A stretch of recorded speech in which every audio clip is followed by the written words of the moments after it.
우리에게 주시는 하나님 말씀 함께 봅니다. 시편 127편 3절에서 5절입니다. 시편 127편 3절에서 5절까지 말씀, 우리 다 같이 한 목소리로 함께 합독합니다. 시작.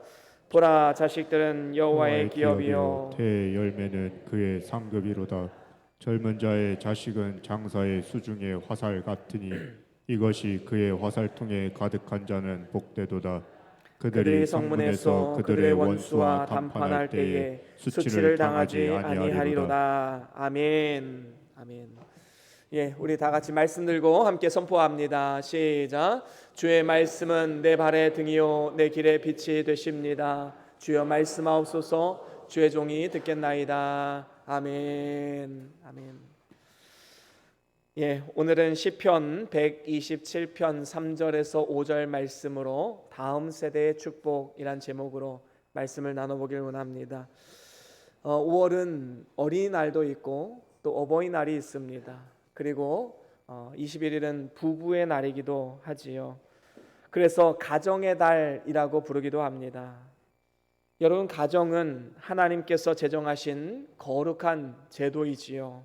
그리고 하나님은 이 가정을 통해서 우리 모두에게 복을 내려주기를 원하고 계십니다. 그래서 가정이 행복해야 교회가 행복하고, 교회가 행복해야 이 사회와 나라, 민족이 부강할 수가 있는 것입니다.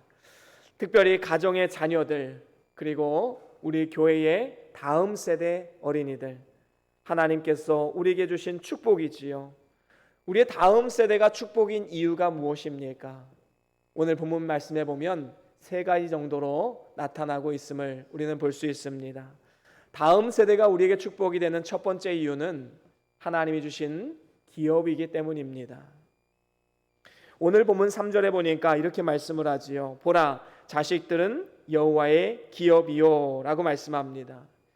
여기서 이 기업이라는 단어는 어떤 사업체 아니면 재산 이런 것을 뜻하지요. 인간은 하나님의 기업으로 창조함을 받았지만 하나님 앞에 범죄함으로 인해서 하나님과는 원수가 되고 마귀의 기업이 되고 말았습니다. 그래서 마귀와 함께 죄를 짓고 마귀와 함께 영원토록 멸망받아야 할 자들이 바로 우리의 인생이었지요. 하지만 긍휼이 풍성하신 하나님께서 예수의 피로 우리를 구원하시고 하나님의 기업으로 삼아주셨습니다. 그래서 에베소서 1장 10절에 이런 말씀이 있습니다. 에베소서 1장 11절 우리 같이 한번 읽어보겠습니다. 에베소서 1장 11절 말씀 같이 읽어봅니다. 시작. 모든 일을 그의 뜻에 결정대로 일하시는 이의 계획을 따라 우리가 예정을 입어 그 안에서 기업이 되었으니. 아멘. 그렇습니다. 하나님의 뜻과 계획하심, 그 가운데에서 열에 하나 백에 하나 우리를 선택하시고 그의 예정 가운데 우리를 기업으로 삼아주셨다라고 말씀합니다. 이렇게 우리는 한 사람 한 사람이 다 하나님의 기업 되었음을 우리는 절대로 잊지 말아야 합니다. 그리고 뿐만 아니라 이제는 우리 모든 자손들까지도 대대로 그리고 자자손손 하나님의 기업이 되기를 원하고 계십니다. 마치 디모데의 신앙이 외할머니 로이스와 또 어머니인 유니게의 신앙으로부터 유전되었던 것과 같은 것이지요. 그래서 우리는 주님 다시 오시는 그날까지 하나님의 기업이 창성하도록 우리 자녀 세대, 다음 세대에게 믿음을 전수해 주어야 합니다. 교회도 마찬가지입니다. 교회 학교 선생님들이 아침부터 일찍 나와서 예배하고 아이들을 위해서 헌신하고 수고하는 이유가 무엇입니까? 대의 대를 거듭해서 신앙의 대를 이어나가기 위한, 믿음의 교회를 세워가기 위한 하나의 방법인 것이지요. 그런데 오늘 이것이 흔들리고 있는 가정과 한국 교회들이 참 많이 있습니다. 부모 세대는 예수를 잘 믿고 있는데 다음 세대가 예수님을 믿지 않는 경우가 얼마나 많이 있습니까? 안타깝지만 이것이 우리나라의 현실입니다. 그래서 우리의 사명은 분명합니다. 우리의 자녀, 우리의 다음 세대가 하나님의 기업으로 만드는 것입니다. 저와 여러분들의 소망이 있다면 바로 우리의 자녀들, 우리 교회의 다음 세대가 하나님의 기업으로 만드는 것, 바로 그것이 우리가 해야 할 일인 것이지요. 이 일을 위해서 우리가 어떻게 해야 될까요? 먼저는 성경 말씀을 제대로 가르쳐야 합니다. 오늘날 세상은 너무나도 악한 세상이 되었습니다. 성경 말씀보다는 다른 세상의 학문이나 세상의 성공 비법이나 아니면 세상의 여러 가지 답답한 것으로 인해서 아이들의 마음을 빼앗는, 그래서 죄에 빠지는 경우가 참으로 많이 있지요. 그래서 성경 말씀을 듣고 배워야지만 하나님의 기업으로 든든하게 세워갈 수 있는 것입니다. 그래서 신명기 6장에 보면 이런 말씀이 있습니다. 우리 같이 한번 읽어볼까요? 신명기 6장 6절과 7절입니다. 같이 읽어봅니다. 시작. 오늘 내가 내게 명하는 이 말씀을 너는 마음에 새기고. 이게 조금 불안정한 것 같네요. 6절 7절 다시 읽어봅니다. 시작. 오늘 내가 내게 명하는 이 말씀을 너는 마음에 새기고 내 자녀에게 부지런히 가르치며 집에 앉았을 때에든지 길을 갈 때에든지 누워 있을 때에든지 일어날 때에든지 이 말씀을 강론할 것이며. 아멘. 그렇습니다. 하나님께서는 우리로 하여금 우리의 자녀 세대에게 하나님의 말씀을 가르치라라고 명하고 있습니다.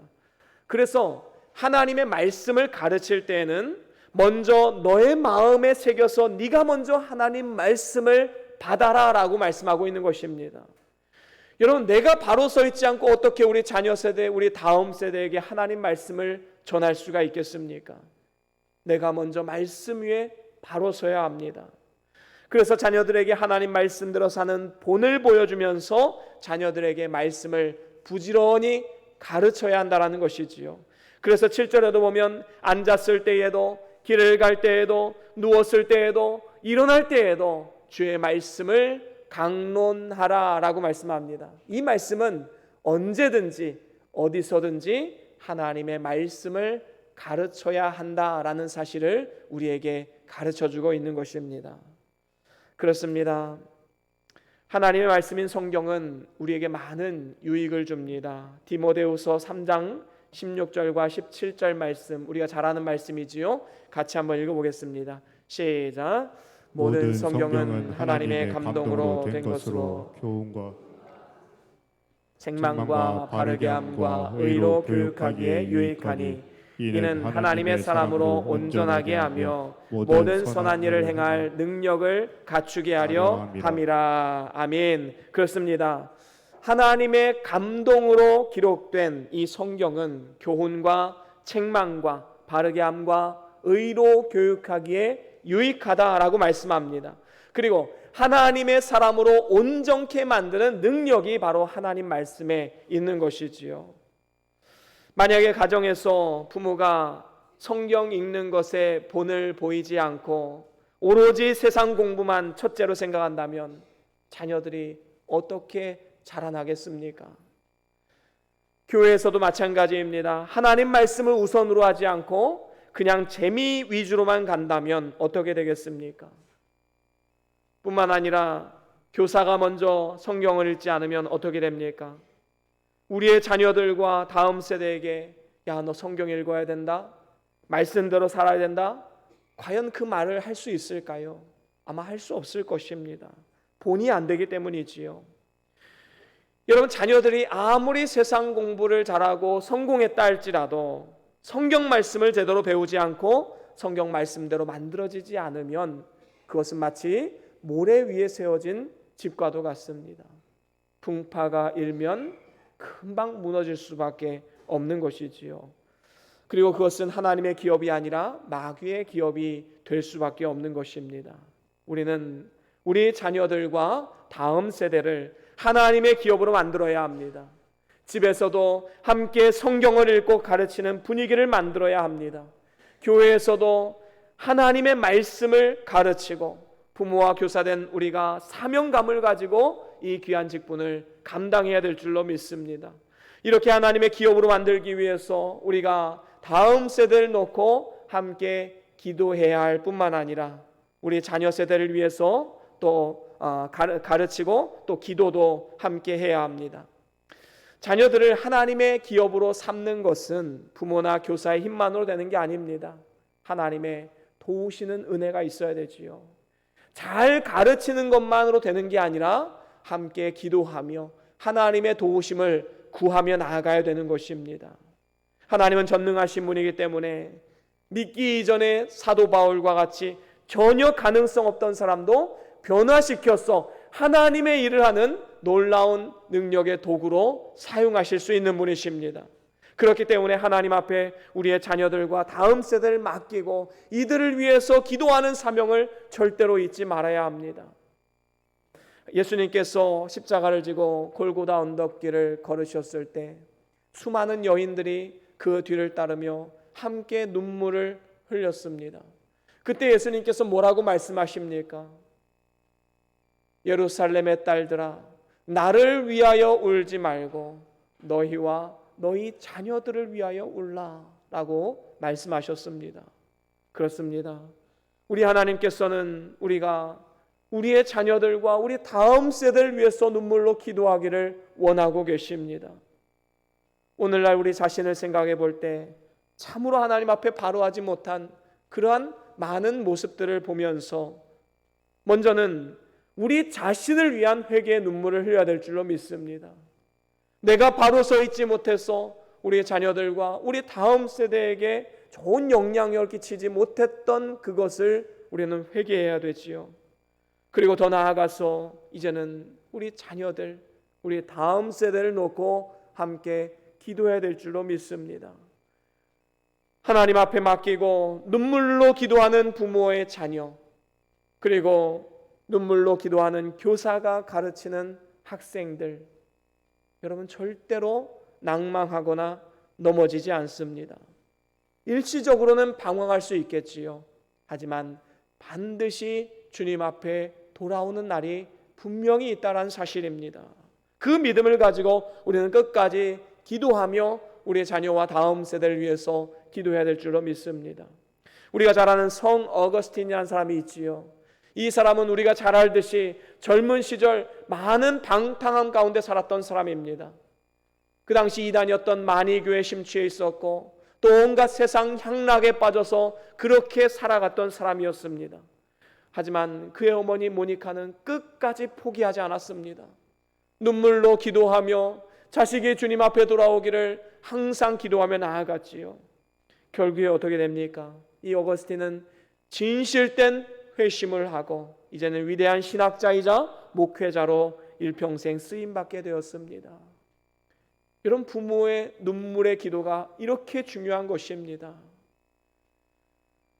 우리의 자녀들이 하나님의 기업이 되게 해달라는 기도, 우리의 다음 세대가 하나님의 기업이 되게 해달라는 성도의 기도, 그 기도가 우리 가정과 우리 교회를 세워나가는 것입니다.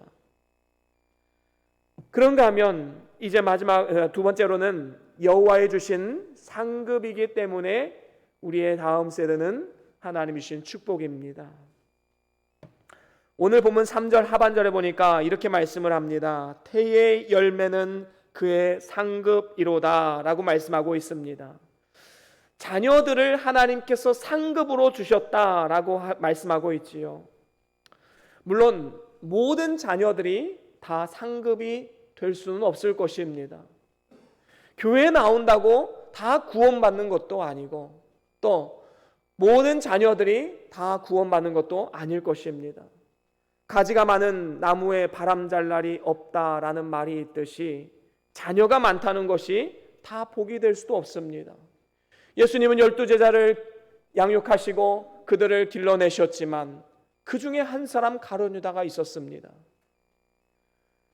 또 어떤 분들은 자녀가 우상이 되는 분들이 있어요. 그래서 자녀만 그렇게 떠받들고 살다 보니까 주일 신앙생활도 제대로 지키지 못하는 그러한 경우도 많이 있습니다. 그래서 자녀 때문에 믿는 일을 하지 못하면 오히려 화가 되는 것이지요. 구약시대에는 자녀가 많은 것이 하나님의 축복으로 여겼습니다. 하지만 신약 시대에는 자녀가 많든지 적든지 아니면 없든지 거기에는 상관없이 오직 믿는 일을 잘하는 것이 복이 되고 믿는 일을 하지 않으면 화가 임하는 것입니다. 하나님이 우리에게 보여주신 영적인 원리가 무엇입니까? 자녀들은 부모를 통해서 보고 배우고 또 부모들 역시도 자녀를 통해서 배워야 한다는 것입니다. 그렇다면 자녀가 부모의 상급이 되려면 어떻게 해야 될까요? 먼저는 자녀를 통해서 하나님의 사랑을 배워야 합니다. 여러분, 자녀를 키워보신 분들 다 아실 거예요. 이 한 자녀를 키우기 위해서 얼마나 많은 노력과 시간과 물질이 들어갑니까? 그것을 아끼는 부모님 있습니까? 아마도 없을 것입니다. 자녀에게는 모든 것을 다 주기를 원하지요. 그리고 자녀가 자라면 부모의 모든 것을 또 받게 됩니다. 이와 마찬가지로 하나님은 우리를 사랑하셔서 모든 것을 다 내어주셨고 좋은 것만 골라서 주시는 분이십니다. 그래서 로마서 8장에 보면 이런 말이 있지요. 우리 같이 한번 찾아 읽어보겠습니다. 로마서 8장 32절입니다. 같이 읽어봅니다. 시작. 자기 아들을 아끼지 아니하시고 이 모든 사람을 위하여 내주신 이가 어찌 그 아들과 함께 모든 것을 우리에게 주시지 아니하겠느냐. 아멘. 그렇습니다. 하나님이 우리에게 독생자를 아낌없이 주셨기 때문에 우리에게 하나님이 아끼시고자 하는 게 무엇이 있겠느냐 하는 것입니다. 하나님이 주신 것이라면 다 우리에게 유익이 되는 것이지요. 그래서 우리 주님께서도 너희 중에 누가 아들이 떡을 달라면 돌을 주며 생선을 달라면 뱀을 줄 사람이 어디 있겠느냐. 너희가 악한 자라도 좋은 것으로 자식에게 줄 줄 알거든 하물며 하늘 아버지께서 너희에게 좋은 것을 주시지 않겠느냐라고 말씀했습니다. 그렇습니다. 우리가 자녀를 키우고 다음 세대를 가르치면서 모든 좋은 것을 주기를 원하는 그 하나님의 마음을 우리는 배워야 합니다. 하나님은 우리의 영을 단련시키기 위해서 때로는 부하게도 하시고 때로는 가난하게도 하시고 때로는 건강하게도 하시고 때로는 병들게도 하십니다. 때로는 환영받게도 하시고 때로는 배척받게도 하십니다. 그래서 자녀들을 통해서 하나님의 사랑을 배운다면 그 자녀가 우리의 상급이 될 수 있는 것이지요. 이렇게 자녀를 통해서 배울 수 있는 것은 하나님의 사랑뿐만 아닙니다. 하나님의 사랑뿐만 아니라 하나님의 근심도 배울 수 있어야 합니다. 여러분, 자녀를 키울 때요, 이 어린아이가 밥을 먹지 않고 자라나지 못하고 그래서 걸어야 할 때 걷지 못하고 뛰어야 할 때 뛰지 못하고 서야 할 때 서지 못한다면 그 과정을 지켜보는 부모는 얼마나 힘들고 근심이 되겠습니까? 이와 같이 우리의 신앙도 하나님 앞에 바로 서 있지 못하면 하나님 앞에 큰 근심이 되는 것입니다. 우리의 믿음이 병들고 자라나지 못하면 하나님이 근심하고 탄식하시지요. 에베소서 4장 30절에 그래서 이렇게 말씀합니다. 우리 같이 함께 읽어봅니다. 에베소서 4장 30절입니다. 시작. 하나님의 성령을 근심하게 하지 말라. 그 안에서 너희가 구원의 날까지 인치심을 받았느니라. 아멘. 그렇습니다. 여러분, 우리가 진정으로 하나님의 사랑을 깨달았다면 하나님의 성령을 근심하게 해서는 안 되는 것입니다. 이렇게 우리가 하나님의 상급, 우리의 자녀가 우리의 상급됨을 알았다면 이제 우리는 한 단계 더 나아가서 하나님의 자녀로서 하나님의 사랑을 깨달을 뿐만 아니라 하나님의 근심도 배울 수 있어야 합니다. 그래서 날마다 몸을 쳐가며 복종시키는 경건의 훈련을 하고 하나님의 기쁨이 되는 그러한 삶을 살아가기를 우리는 날마다 소망하며 나아가야 될 줄로 믿습니다. 그런가 하면 마지막으로 세 번째로는 수치를 당하게 하지 않기 때문에 다음 세대가 우리에게 축복이 되는 것입니다. 여러분, 좋은 자녀가 있으면 부모에게 자랑이 되고 또 영광이 되지요. 하지만 자녀가 자녀답지 못하면 그 부모에게는 큰 수치가 됩니다. 그래서 자녀는 그 부모에게 수치를 당하지 않도록 우리는 해야 되는 것이지요. 오늘 본문 4절에 보니까 이렇게 말씀을 합니다. 젊은 자의 자식은 장사의 수중에 화살 같으니 라고 말씀합니다. 여러분, 옛날에는 이 총이 없었던 시절에는 화살을 통해서 전쟁을 했지요. 그런데 이 화살 하나 만드는 것이 얼마나 어렵습니까? 먼저는 좋은 나무를 골라야 되지요. 그리고 그 나무를 골랐다면 잘 깎아야 됩니다. 다듬어야 됩니다. 또 광을 내야 합니다. 그걸로 끝인가요? 그 앞에는 아주 날카로운 쇳덩이를 붙여야 합니다. 그리고 그것도 모자라서 화살 끝에는 잘 날아가도록 새의 깃털을 달지요. 이렇게 화살 하나를 만드는 데에는 큰 정성이 들어갑니다. 바로 우리의 자녀들을 올바로 키우기 위해서 정성을 들여야 한다는 사실을 오늘 본문을 통해서 가르쳐주고 있는 것입니다. 여러분, 잘 만들어진 화살이 그 화살통 안에 가득 차 있으면 그것이 용사에게 얼마나 큰 힘이 되겠습니까? 그리고 그것이 자랑이 됩니다. 여러분, 마찬가지로 우리의 다음 세대를 잘 세워놓으면 우리의 자랑이 되고 상급이 되는 것입니다. 그래서 마치 용사가 화살촉을 갈고 닦아서 강하게 만들듯이 자녀들을 강하게 만들고 교육시키고 훈련시켜서 독립심이 강하고 또한 신앙심이 있는 그러한 자녀로 길러내야 하는 것입니다. 요즘에는 부모가 너무 과잉 보호를 하다 보니까 자녀가 원하는 것을 다 들어줍니다. 그러니까 어떻게 됩니까? 독립심을 심어줄 수가 없게 되는 것이지요. 요즘엔 대학생들 수강 신청도 다 엄마가 기다렸다가 수강 신청 다 해준다고 하지요. 심지어는 자녀가 회사에 아파서 결근할 때에도 대신 전화해줘서 우리 아들이 오늘 아파서 못 나가니까 그렇게 알아주십시오 라고 부탁한다고 합니다. 얼마나 마음 아픈 현실입니까? 여러분, 장사의 수중에 있는 화살처럼 자녀들에게 독립심과 신앙심이 있는 자녀로 키워서 하나님이 우리에게 맡겨주신 사명대로 다스리고 정복하는 사명을 감당하는 자녀들로 우리가 만들어야 될 줄로 믿습니다. 또한 하나님의 원수 사단 마귀와 싸우고 불의와 더불어 싸울 수 있는 믿음의 용사, 신앙의 용사로 자라나게 해야지만 부모에게 수치가 되지 않는 것입니다. 사무엘의 어머니 한나는 하나님께 기도해서 사무엘을 낳았지요. 그리고 그가 서원한 대로 이제 양육을 하다가 하나님 앞에 바쳤습니다. 그리고 사무엘은 엘리 제사장의 대를 이어서 이스라엘의 가장 위대한 사사요 제사장으로 쓰임받게 되었습니다. 이것은 사무엘의 어머니의 올바른 가르침 때문이었던 것이지요. 또 그분의 기도를 통해서 가능했던 것입니다. 모세도 마찬가지입니다. 태어난 지 얼마 되지 않아서 바로왕의 핍박으로 인해서 갈대 상자에 넣어져서 나일강에 버려져 죽게 되었습니다. 하지만 하나님의 은혜 가운데 공주가 그것을 발견하게 되었고 이제는 공주의 아들로 입양되어서 왕궁에서 자라나게 되었습니다. 그리고 자기 아들로 공주가 삼았고 이제는 모세의 어머니를 유모로 삼아서 젖을 먹이게 했지요. 그 젖을 먹이면서 그 어머니는 어떤 마음을 가지고 젖을 먹였을까요?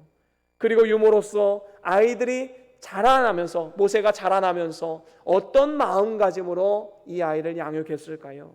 바로 히브리인으로서의 정체성 그리고 하나님의 사랑과 은혜를 가르쳤을 것입니다. 그리고 그 나라 민족에 대해서도 가르쳐 주었습니다. 이후에 모세는 장성하여서 왕궁에 생활하면서 각종 학문을 다 배우면서도 어머니에게 배웠던 그 말씀, 그 정체성은 잊지 않았습니다. 그래서 자신의 동족 히브리인이 어려움을 당할 때 그들을 외면하지 않고 함께 고난당하는 것을 선택했던 것 아니겠습니까? 이 모든 것은 모세의 어머니가 화살촉과 같이 모세를 키워서 애굽의 왕궁으로 보내서 사명을 다하게 했기 때문인 것입니다. 이와 같이 우리의 다음 세대로 하여금 장사의 수중에 있는 화살과 같이 잘 갈고 닦아서 하나님의 사명을 다하게 만들어야 될 줄로 믿습니다. 그래야지만 자녀로 수치를 당하지 않게 되는 것입니다. 특별히 자녀를 잘 양육하면 부모가 수치를 당하지 않게 되는데, 그것은 부모가 어려움을 당할 때 자녀들이 돌보기 때문이지요. 본문 5절 하반절에 보면 이런 말씀이 있습니다. 그들이 성문에서 그들의 원수와 담판할 때에 수치를 당하지 아니하리로다 말씀합니다. 옛날 성문에는 많은 사람들이 모여서 집합하는 그런 장소였지요. 또한 그것은 재판하는 장소였습니다. 부모가 나이 들어서 쇠약해져서 성문에서 많은 사람들에게 수치를 당하고 있을 때 자녀가 부모를 위해서 수치를 당하지 않도록 해드렸던 것이지요. 그래서 우리도 마찬가지로 부모님이 연로하시든 아니면 치매에 걸리셨든 자녀들은 언제나 부모를 공경하고 존중히 여겨야 마땅한 것입니다. 만약에 부모로 하여금 수치를 당하게 하면 자기 자신도 늙어서 내 자녀들에게 똑같이 이런 수치를 당할 수밖에 없는 것이지요. 그렇기 때문에 복이 있는 자녀라면 마땅히 부모를 기쁘게 하고 부모에게 자랑거리가 되고 부모에게 도움이 되고 부모에게 힘이 되어줘야 하는 것입니다. 그래서 우리의 자녀들이 우리의 수치가 되지 않도록 우리는 자녀들을 잘 양육할 뿐만 아니라 그 자녀들이 바로 설 수 있도록 우리는 몸을 다해서 힘을 다해서 마음을 다해서 우리는 양육해야 마땅한 것입니다. 이제 말씀을 마무리합니다. 자녀는 하나님이 주신 축복입니다. 우리 교회의 다음 세대는 하나님이 우리 변동교회에 주신 귀한 축복입니다. 그 이유가 무엇입니까? 세 가지로 말씀을 나누었지요. 첫 번째로는 여호와의 주신 기업이기 때문입니다. 우리는 우리의 다음 세대 자녀들을 하나님의 기업으로 키워내야 됩니다. 두 번째로는 여호와의 주신 상급이기 때문입니다. 우리는 자녀를 통해서 하나님의 사랑을 배우고 또 하나님의 근심도 배워야 될 줄로 믿습니다. 그래서 우리의 상급으로 삼아야 되는 것이지요. 그리고 세 번째로는 수치를 당하지 않게 하기 때문입니다. 우리의 자녀 세대가 하나님을 위하고 남을 위하고 부모를 위하는 자녀로 길러내야지만 부모된 우리가 수치를 당하지 않는 것입니다. 저와 여러분들이 이 세 가지를 꼭 기억하심으로써 우리 모든 성도님들의 가정과 또 우리 변동교회가 대의 대를 거듭해서 하나님이 주시는 존귀와 영광과 은총이 가득하기를 주의 이름으로 간절히 축원합니다.